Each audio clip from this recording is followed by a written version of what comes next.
Hi, you're on the Reddit Confessions channel. There was a jazz trio playing something soft in the background.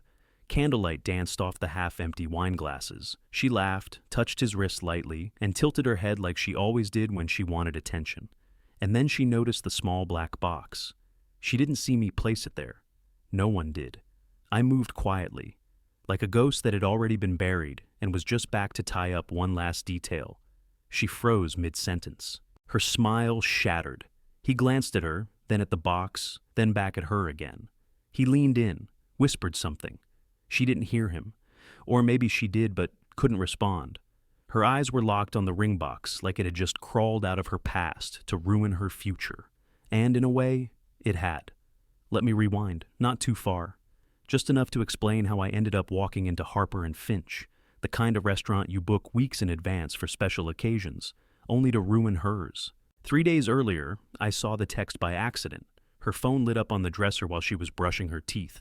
Normally I wouldn't look, but this time, the preview said just one word. Tonight. The sender's name was Alec. There are emojis that don't belong next to a man's name in your fiancé's phone. That one's a funeral for your trust. I didn't open the message. I didn't say a word. I just sat with it. That's the worst part of betrayal, by the way. It's not the act itself. It's the slow, soul-splitting silence that follows. It's having to smile and nod and pretend nothing is falling apart while everything inside you is screaming for answers. So, I made a decision, not to fight, not to beg, just to deliver something. I showed up at the restaurant 20 minutes before her reservation. I bribed the hostess with $200 and a made-up story about a surprise anniversary twist. I knew exactly where they'd be sitting. Table 12, corner booth, good lighting. Great view of the pianist. She liked it there. When they arrived, I watched from the bar. She was glowing, wearing the emerald dress I bought her last Christmas, the one she said made her feel dangerously elegant. She touched his arm like she used to touch mine when we first started dating. I think that's what stung the most, not just the betrayal, but the recycling of intimacy. Watching her give someone else the pieces she stole from me. I waited until the appetizers arrived. Then I walked over, placed the box between their plates like it was part of the meal, and left without a word. But what I didn't expect was this. He followed me outside, and what he said under those neon letters of the restaurant's glowing sign made my knees almost give out. He didn't yell, he didn't threaten. He just stood there at the curb, a few feet away from me, fiddling with the buttons on his cuff like we were about to have a polite conversation. At first, I didn't recognize him up close. He looked younger than me, sharper, like he ironed his confidence every morning. I didn't want to give him the satisfaction of looking back, but I did. I turned and asked the dumbest thing possible. "Why are you following me?" He smirked, looked over his shoulder to make sure she hadn't come outside, and said, "You don't know, do you?" That question, so casual, like he was asking me if I'd ever been to this part of town before, froze me in place. I hated how shaky my voice sounded when I responded. "Don't know what?" "She's still sleeping with her ex," he said. "I thought you should know." I stared at him like I didn't understand English. "What are you talking about?" He shrugged, almost apologetically.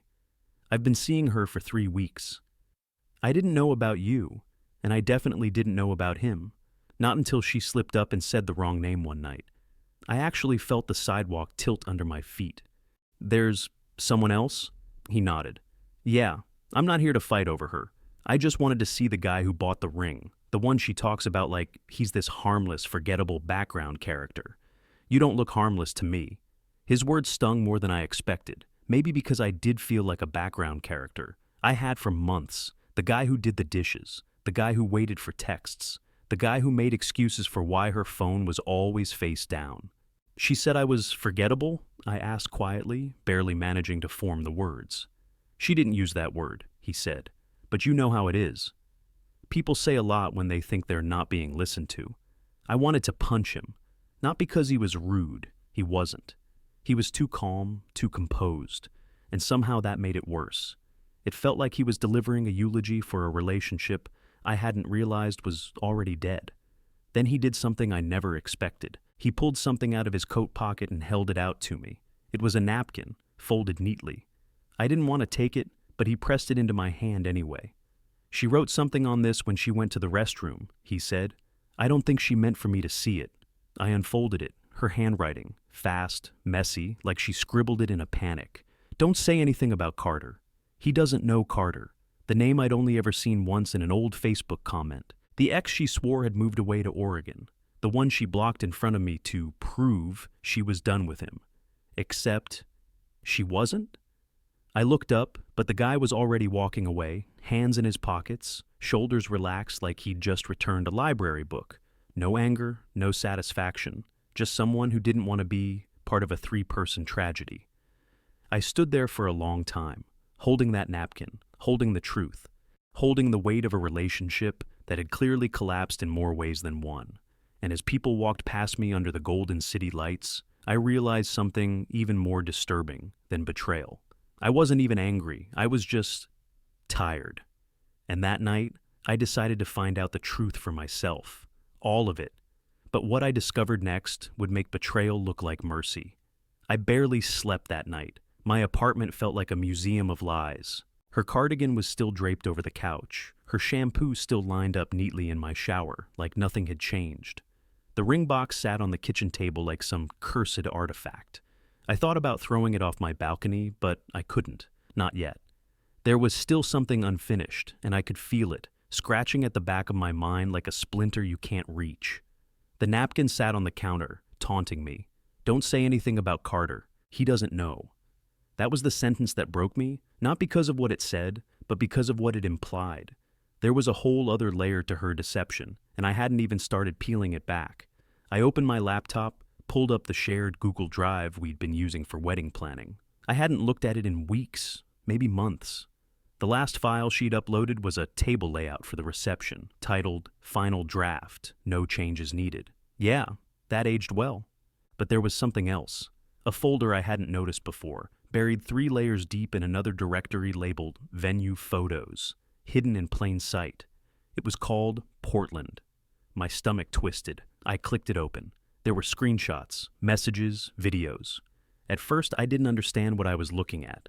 One was a blurry video of her in a hotel room mirror, whispering something and giggling. The man behind her wasn't the guy from the restaurant. He wasn't even someone I recognized until I checked the file name.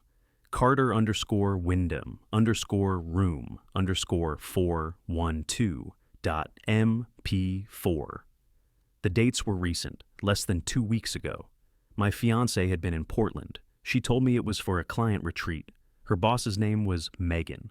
Megan apparently needed Linnea to lead a breakout session on brand culture. I remember nodding, supporting her, even helping pick out her carry-on bag. I felt sick. The screenshots were worse. There were saved chats, one from just last Friday, where Carter said, "Can't wait to wake up next to you again. That loser still think you're planning a wedding?" And she replied, "He's in love with the idea of me. Not the real me. You're the only one who sees me." I closed the laptop and just sat there, not crying, just existing, like a chair someone forgot to move out of the rain. Every word I'd ever said to her started echoing in my head. Every compliment, every "I trust you," every sacrifice I made to keep us going. And for what? A guy with a smirk, a guy with a plane ticket, and a guy from Portland. But here's the thing. I didn't explode. I didn't scream or throw furniture. I grabbed my keys and drove. Not to her place. Not to his. To the one person who might know the truth. The person I had never dared contact until now. Her sister. She opened the door like she'd been expecting me. Didn't even flinch when she saw my face. Though I'm sure I looked like I'd been hit by a bus. Bloodshot eyes, 2 days stubble, that blank stare of someone trying not to scream in public. Her name's Eloise, Linnea's older sister. We were never exactly close, but she always had this strange way of looking at me like she knew something I didn't. And now, standing in her hallway, I realized maybe she always had. She didn't ask questions. She just held up the navy jacket I thought I'd lost months ago. "You left this here the last time you helped me fix my porch light," she said, almost too gently. I stepped inside. Everything smelled like rosemary and old books. It was the opposite of Linnea's world, quiet, grounded, real. "I know about Carter," I said, skipping the warm-up. She nodded once, not surprised, not shocked, just resigned. "Of course you do." She was sloppy this time. "This time," I echoed, not sure I heard her right. Eloise sighed and walked into the kitchen, motioning for me to follow. Look, Curtis, I didn't want to get involved. I told myself it wasn't my business, but I hated watching you plan a future with someone who... She stopped herself, bit her lip. You deserve the truth. You always did. She pulled out an old shoebox from a high cabinet, like it had been hidden there for years. Inside were photos, notes, hotel key cards, flight stubs, names I didn't recognize. One even had the date written in pink ink, March 11th, Santa Fe. Said she was visiting Mom. I didn't know what to say. I couldn't believe what I was seeing. Linnea had a pattern, a history. I thought Carter was a one-time mistake, a shock. But he was just the latest entry on a list. She's been doing this since she was 22, Eloise said quietly. Never for the same reason, sometimes for fun, sometimes for validation. She loves being wanted, Curtis, but she doesn't know how to love anyone back. I sat down hard in the wooden chair, the one with the uneven leg that wobbled if you leaned too far left. Why didn't you tell me? Because I thought maybe she changed, she said. You made her calmer, softer. But deep down, I knew it was only a matter of time. I hoped I was wrong. The worst part, I hoped she was wrong too. Even when the signs were there, I clung to this fantasy version of Linnea, the one who used to kiss my shoulder in the middle of the night, the one who cried watching documentaries about stray dogs.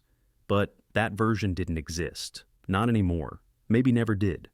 I don't think she's capable of guilt, Eloise added, but she is afraid of losing control. That's when an idea started to form in my head. Not revenge, not a meltdown, just the truth.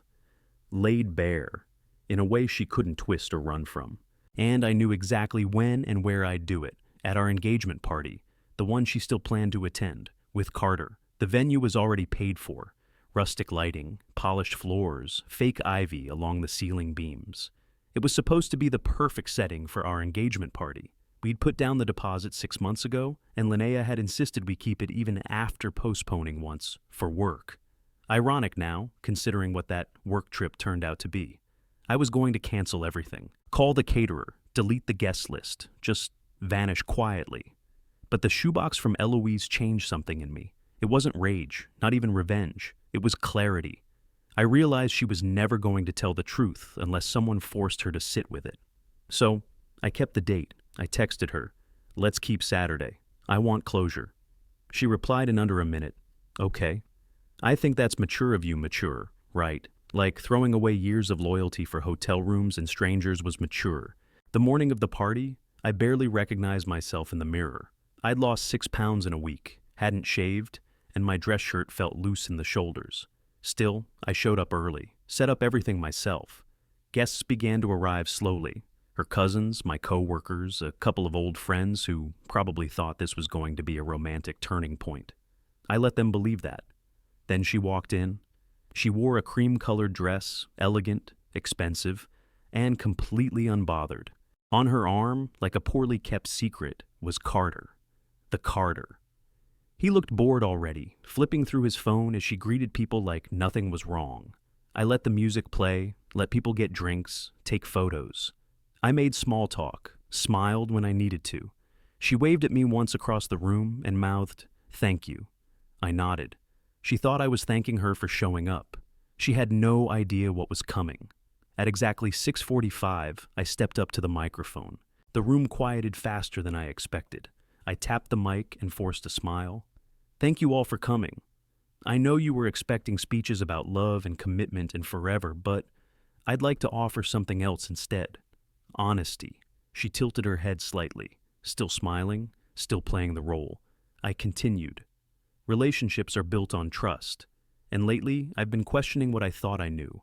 I'm not perfect, but I always believed in us. That's why I'm returning something tonight. I reached into my coat pocket and held up the ring box. Her smile twitched. "But not just the ring," I said. "I'm returning the illusion, the silence, the one-sided loyalty." Then I opened the box, but inside wasn't the ring. It was the napkin, the one with her note to Carter. Gasps rippled through the crowd. Carter stood up quickly, grabbing her arm. "You said," he began, but she cut him off, whispering something urgently. I wasn't finished. "I've learned that secrets are like mold," I said. "They grow best in the dark."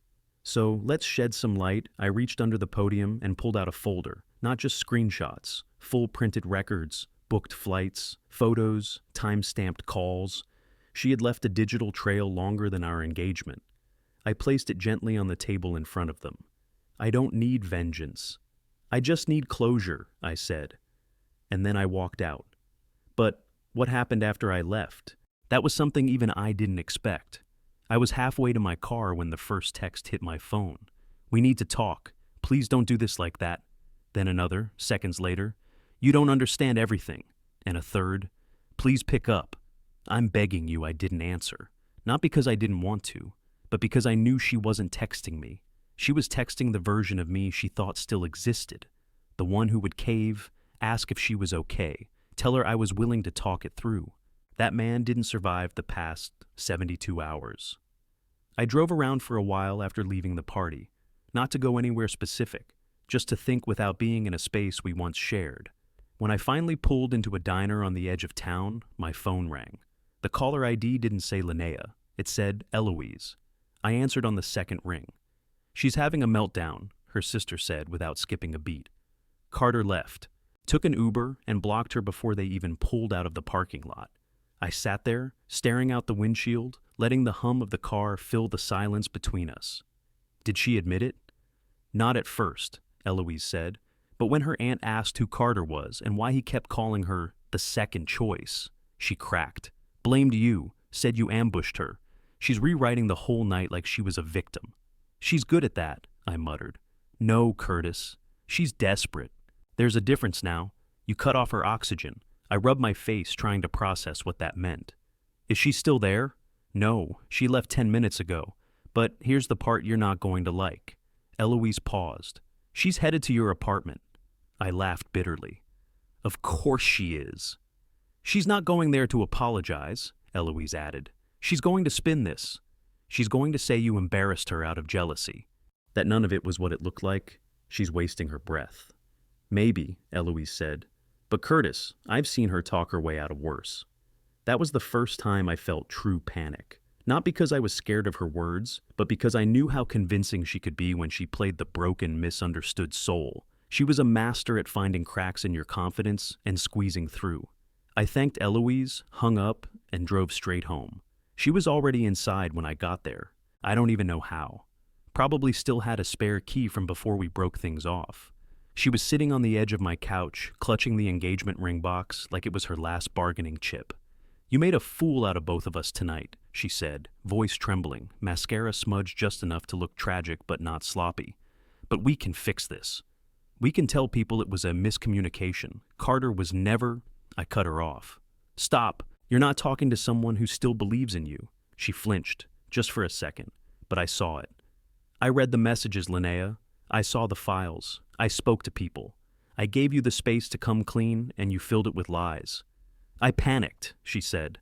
"I didn't mean for it to go that far." "You booked flights," I said. "You reserved hotel rooms. You had backup plans to your backup plans. That's not panic. That's choreography." Her face hardened. "And what, Curtis? You think you're the victim here?" "I know I am," I said, calm as ever. "But I'm not staying one." Then I did something she never expected. I walked to the kitchen counter, grabbed a small padded envelope, and handed it to her. "What's this?" she asked, suspicious. "Something you left behind in the guest room." She opened it. Inside was the last birthday card I ever gave her, the one with "Can't wait to build forever with you" written in ink. I rewrote 3 times because the first drafts weren't perfect. "I'm done," I said. "Take that too." "Take all of it. Just leave." But she didn't leave. She sat there frozen, until a knock came at the door. And what happened next? Neither of us could have seen coming. The knock was slow, deliberate, like whoever stood on the other side wasn't in a rush. Linnea froze, still gripping the birthday card I just handed her like it might save her from drowning. Her eyes flicked to the door, then to me, silently asking if I was expecting anyone. I wasn't. But I had a terrible feeling that the universe was about to do something cruel, and maybe just. I opened the door without asking who it was, and standing there was a man I didn't recognize, maybe mid-40s, dressed in a navy coat and a fitted scarf, like someone who had just come from a gallery or an expensive hotel lounge. He looked past me and locked eyes with Linnea immediately. She whispered his name before I could ask it. Milo? He gave a small, exhausted smile. Hello, Linnea? I stepped aside, completely unprepared for what came next. Milo walked in with the calm of someone who'd rehearsed this moment for a long time. Linnea looked like a deer caught in headlights, genuinely shocked, not the practiced version I'd seen earlier at the engagement party. Her mask cracked. She stood up quickly, the birthday card dropping to the floor like a forgotten prop. I didn't know you were in town, she said, voice shaking. I didn't know you were engaged again, he replied evenly. Imagine my surprise when your sister called me. I turned to Eloise, who had apparently been playing her own long game. I didn't know what she told Milo or how she found him, but I was suddenly very interested in what he had to say. And so was Linnea, except her interest was pure panic. Milo looked at me and extended a hand. Sorry to intrude. I won't stay long, but I think you deserve to hear this too. I shook his hand. You've got the floor. Linnea tried to intercept. Milo, don't do this. It's complicated. No, he said, eyes narrowing. What you did to me was complicated. What you've done since, that's just predictable. Then he turned back to me. I dated Linnea 5 years ago. We lived together, talked about getting married. She told me she wanted stability, something real. I believed her. But right before I proposed, I found out she was seeing someone else. Not just once. It was a months-long affair, with a colleague. A married one, Linnea stepped forward. That was a long time ago. Milo didn't blink. It's never a long time ago for the people you leave in ruins. I felt something shift inside me, like Milo was giving me the vocabulary for emotions I hadn't been able to name. She told me I made her feel invisible, Milo continued, that I didn't challenge her. She said she needed chaos to feel alive. I guess she still does. Linnea opened her mouth, but Milo cut her off. You don't get to talk now. I flew here to stop this pattern from ruining another person's life. You're brilliant at making people think they're special, Linnea, but all you ever do is drain them. She stood there, stunned. No more excuses, no more scripts, just silence. I'm leaving, he said, turning to me. I just wanted you to know that none of this is new, and none of it is your fault. Then he handed me an envelope. In case she claims I made this up. Inside were photos, screenshots, plane tickets, letters, all dated, all proof. He left without another word. Linnea didn't speak either. She just collapsed onto the couch and put her head in her hands. I could see it, the cracks finally deepening into something irreversible. Not because I was angry, but because she couldn't lie fast enough to outrun the truth anymore. But I wasn't done, because I had one last thing to say, and one final card to play. She didn't move. After Milo left, Linnea sat on the couch like gravity had suddenly quadrupled. No spinning words, no more half-truths, just quiet, almost sacred. The kind of silence you don't interrupt because, for the first time, it's finally honest. I stood there, not with satisfaction, but clarity. She looked up at me once, eyes glassy, her voice barely audible. You always believed in me more than I did. I nodded. That was the problem.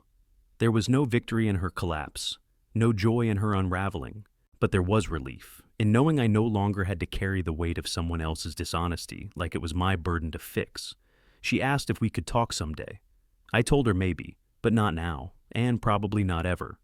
I packed her things that night, not angrily, carefully, respectfully. The way you box up something you once treasured, but now know, can't be part of your future. When she left the next morning, she didn't slam the door. She just whispered, I hope you find someone who sees you the way you saw me. I didn't answer, because someone already did. 3 months later, I found myself at a bookstore event I almost skipped. I stood in the back, drinking bitter coffee, wondering why I'd even come. And then I met her, Nadine, a children's book illustrator with paint-stained fingers and an awkward laugh that made everyone around her feel at home. She asked me what I did. I told her, I used to plan a wedding. She blinked, then smiled. I used to be engaged to a guy who cheated on me with his guitar instructor. So, same. We laughed. It wasn't love at first sight. It was something better, real, slow, curious, built on truths, not illusions. I told her everything over time, and she didn't flinch. She just listened. And one night, as we walked home in the rain, she took my hand and said, "You didn't deserve what happened, but I'm glad you're here now." So am I. Sometimes the best closure isn't slamming the door behind you. It's walking through a better one that was open all along. Thank you for watching Reddit Confessions.